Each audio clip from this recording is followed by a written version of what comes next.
FDC మాత్రం clearly brand, strong brand ఉన్న company and electoral powder ఏదైతే ఉందో కనుక తయారు చేసే కంపెనీ ఎఫ్డిసి అనమాట.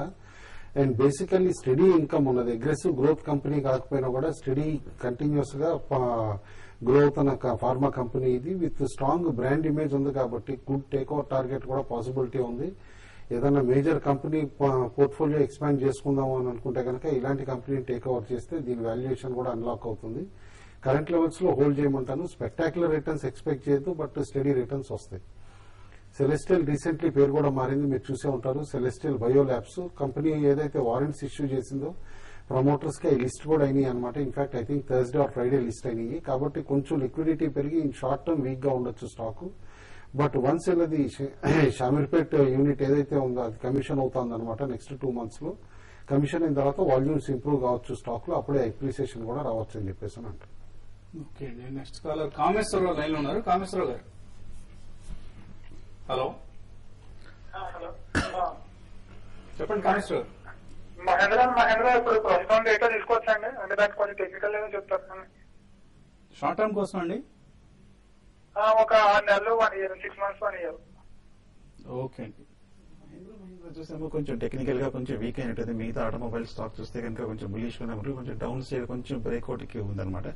నా ఉద్దేశంలో కొంచెం వెయిట్ చేయండి. ఒక లోయర్ రేట్ లో ఒక 560, 570 వస్తే తీసుకోవచ్చు. కానీ 600 చాలా కీలకం. 600 పై నిలబడి తీసుకోవచ్చు, లేదంటే కనుక నెక్స్ట్ లెవెల్ 560 అవుతుంది. ఓకే అండి, కొన్ని ఈమెయిల్ డౌట్స్ ను పరిశీలిస్తే మురుగన్ అడుగుతున్నారు. విజయ బ్యాంక్ జూలై ఫ్యూచర్స్ 63.40 లో హోల్డ్ చేస్తున్నారు, ఇది హోల్డర్ ఎగ్జిట్ అని అడుగుతున్నారు. హోల్డ్ చేయండి. 60 కింద క్లోజ్ అయ్యి 2 రోజులు ఉంటే కనుక కొంచెం మైనర్ వీక్నెస్ వచ్చి యాసిడీస్ హోల్డ్ చేయొచ్చు. సో మీ విజయ బ్యాంక్ జూలై ఫ్యూచర్స్ ప్రస్తుతానికి హోల్డ్ చేయండి.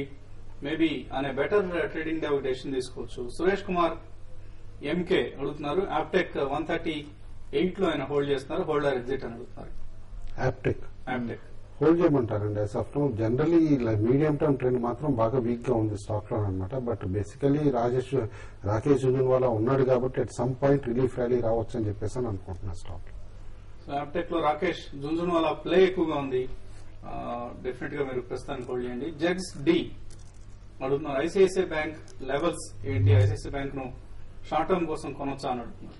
ఐసిఐసిఐ బ్యాంక్ వీక్ గా 1 month గా ఇన్ఫాక్ట్ 1000 రూపీస్ నుంచి 800 రూపీస్ వరకు తగ్గడం జరిగింది. కరెక్ట్గా ఇప్పుడు 830, 840 రీజన్ ఉంది. 800 రూపీస్ చాలా స్ట్రాంగ్ మీడియం టర్మ్ అధికారిగా సపోర్ట్ ఉంది. 800 వస్తే కనుక అక్కడ మీరు బై చేయొచ్చు. ఓకే అండి, ఆయన ఇన్ఫాక్ట్ క్వశ్చన్ మీకు వేశారు. Definitely closer to 840 good bet అండి ICICI bank. Definitely long term కూడా ఎక్సలెంట్ ఇదవుతుంది. షార్ట్ టర్మ్ కూడా డెఫినెట్లీ తీసుకోవచ్చు అండి. వర్స్ట్ అయిపోయిందని అనుకుంటున్నాను. ఓకే అండి, ఎన్ ఆంజనేయ అడుగుతున్నారు. 50 రూపీస్ లో ఆయన హోల్డ్ చేస్తున్నారు. షార్ట్ టర్మ్ టార్గెట్స్ ఏంటి?